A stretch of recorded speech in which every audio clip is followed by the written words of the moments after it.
YS Jaganmohan Reddy గారు కూడా అన్ని అంటే ముఖ్యంగా పల్లెటూరులో ఉంటున్న స్కూల్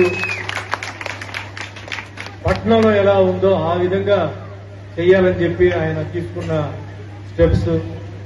అదే మాదిరిగా ఒకప్పుడు టాయిలెట్స్ అంటే చాలా ఇబ్బందిగా ఉండేది. ఇందాక బ్రదర్ కూడా చెప్పారు. నేను కూడా చాలా చోట్లలో రాజమండ్రి సైడ్ అంతా ఎక్కినప్పుడు చూస్తున్నాను.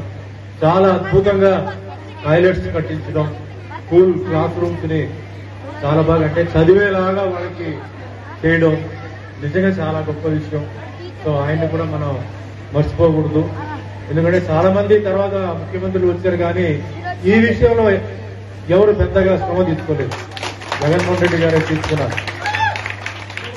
కాబట్టి ఇప్పుడు వస్తున్న ఎన్నికల్లో చాలా మంది నన్ను అడుగుతుంటారు, సార్ మీరు ఎవరిని సపోర్ట్ చేస్తారు, మీరు ఇది అన్ని పాత్రిక వాళ్ళు అడిగే ప్రశ్న ఇది.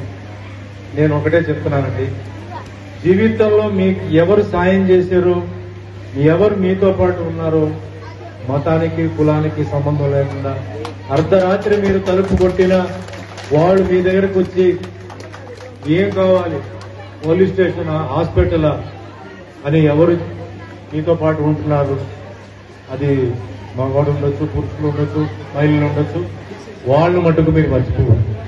మీకు పార్టీతో సంబంధం లేదు.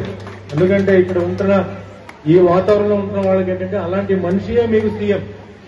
ఆయన కలుసుకుంటారు, ఆయన మాట్లాడుకుంటారు ఎమ్మెల్యేతో, ఎంపీతో. ఆయన ఏం చెప్తారో అదే మీరు చేయండి.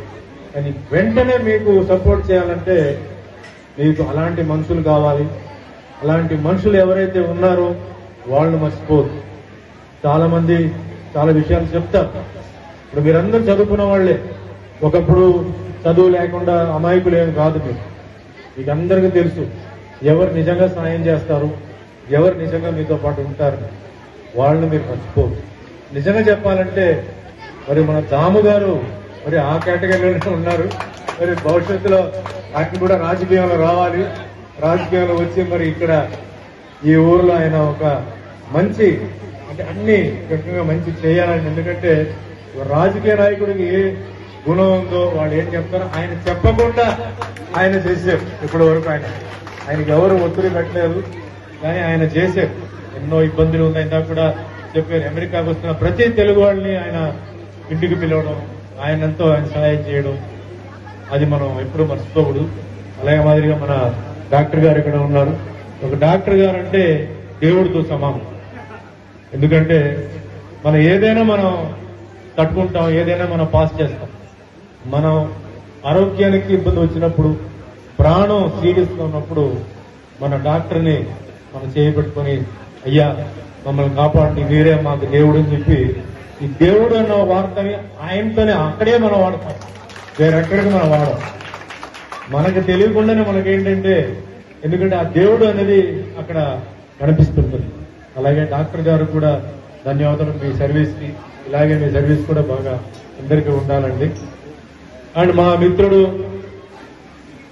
మరి ఇందాక మిమిక్రీ చేశారు శివారెడ్డి, భగవంతుడు ఆశీర్వాదం తప్పనిసరి ఆయన మీద ఉంది.